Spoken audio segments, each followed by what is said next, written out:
2,500. That is the estimated number of new cases of breast cancer diagnosed every year in Ireland.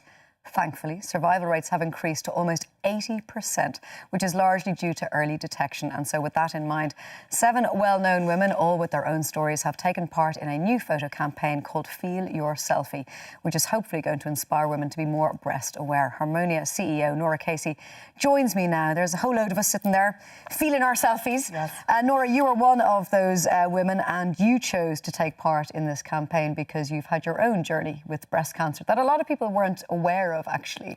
Yeah. Can you tell me from the beginning of when breast cancer became a part of your life?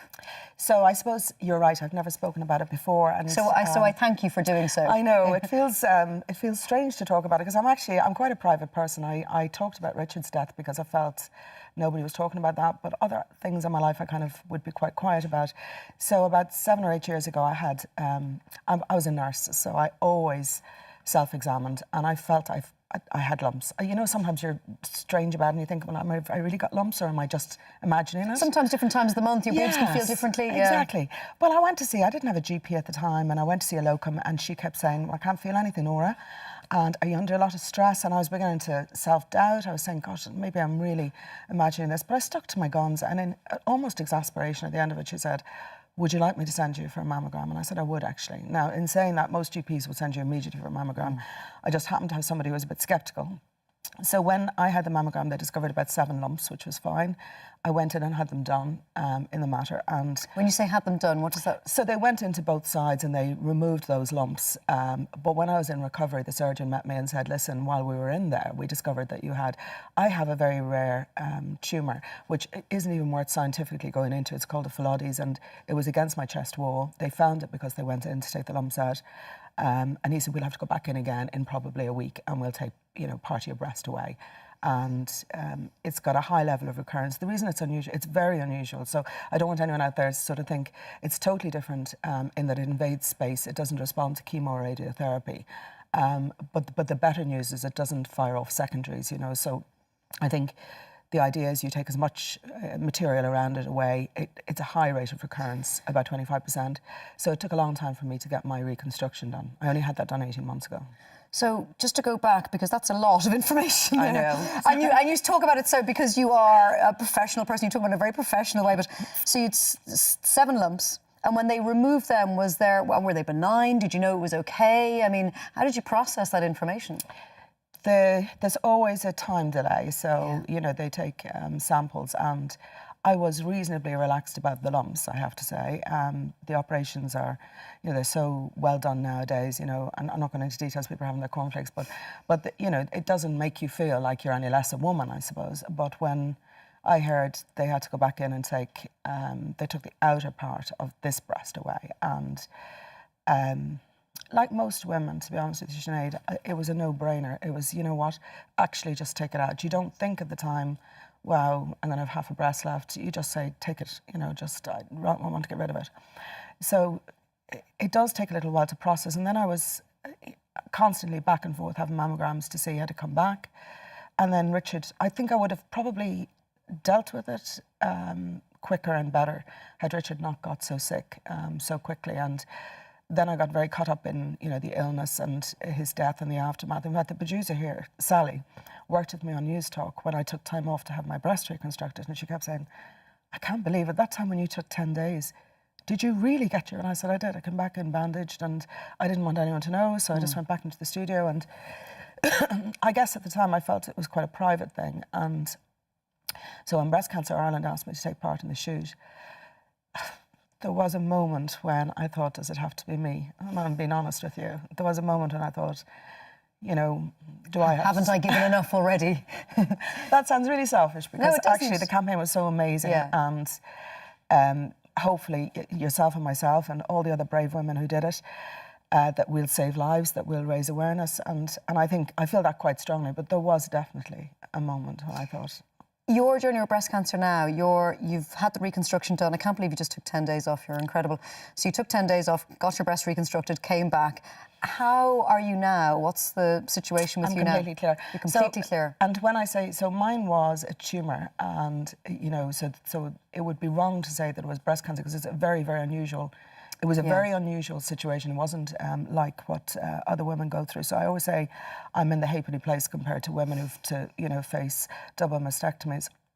My reconstruction was delayed because of the recurrence, so I had a lot of tests before they did that, which was great. So it meant I got the all clear, and apart from annual mammograms, I don't envisage. Well, touch wood. You can touch my head. I hope it. No, I don't think. I think I'm okay. I think. What's most interesting about your story, and thank you for telling us, because I know you are an intensely private person, so I know it takes you a lot for you to give. So thank you, because it is going to make a difference. So thank you. But when you go back to the beginning of your story, was that you stuck to your guns and said, "I think something is wrong here," when the medical expert was dismissing it. So would you say to women, because we know our bodies quite well, we do. And if we don't know our bodies, we should get to know our bodies. That's what this campaign is all about. It's your responsibility. Check yourself, feel your selfie. But when you look back, I mean, if you hadn't stuck to your guns then, God knows what would have happened there. I dodged a bullet. And do you know what's interesting about this is I have pretty savvy friends who I think are quite intelligent women. And when I told them I was doing this campaign, every one of them said, I don't self-examine. Maybe sporadically once in a blue moon. So it is incredible to me that we know this is preventable. You know, my husband died because he had cancer that isn't preventable. He could have been prodding his tummy. He'd never have found that tumour in his kidney. So here's one that we can, you know, stop. We can stop those deaths through early detection. And yet women out there who should know better aren't doing it. And it was funny, actually, on the day, we're looking at the pictures now, I think that's Lynn Kelly, an amazing bunch of women. There was Cathy O'Connor, there was Ross Purcell, there was Vivian Connolly, there was, of course, Emma Hannigan, who we love dearly on the show and is phenomenal. Amazing woman altogether. And everyone had a reason for being there, some very personal reasons, some, you know, like we've all been affected by breast cancer in our lives somehow. And Cathy was great, I have to say. But on the day that we did it, the girl who was doing the makeup and one of the stylists both said, and they were young women, I don't check myself, but because of today and being part of this, I am going to check myself. But I think a lot of women don't know how to check themselves. And there is an app. People can access the information because it is quite easy to self-examine. Really easy. And, you know, you just get into the habit of doing it once a month after menstruation or period to you and I. Because if you constantly do it, you can do it really quickly. Because, you know, you're kind of looking for visual changes. The reason we're using the 3 fingers, as you know, is that's what you use to do self-examination. The app it'll take you about 2 minutes to, you know, take on board the information. And it's very easy to do. As you say, if you're doing it every month, really is just a couple of minutes out of your life to save your life, you know? And particularly if there's men or women listening, then pass on the information to somebody. That's like your gift to your daughter or your wife or your sister to say, download the app from Breast Cancer Ireland, you know. Because early detection is how we save lives. There's no reason for people to die from breast cancer, none whatsoever. And that was a really good point you made, that Richard's cancer wasn't detectable. He could have prodded and poked away. But here is a way for women to catch their cancer in the earliest stages and give themselves the best possible outcome. Because we're seeing 80% of cases now are survivable. So breast cancer is becoming a treatable illness as opposed to, you know, a death sentence. Yeah, there should be no, really, everyone should survive breast cancer now through early detection. So it seems almost like it's ridiculous that us women, I suppose, don't take on board that message, that it isn't really about, you know, not wanting to know the bitter truth of having a lump. It's about, I hope I found a lump because I'll have found it early, you know. Now, it was a fantastic campaign. It ran in the Sunday Independent yesterday. People can have a look at it online. I know you have a 16-year-old son who had some difficulty with his mother appearing topless in the Sunday Independent. It's funny, Roz and I just met outside. She's on your show later, and Roz said, oh my God, I was afraid my mother was going to have a look at that. And I said, that's hilarious, because I was afraid my son was going to look at it.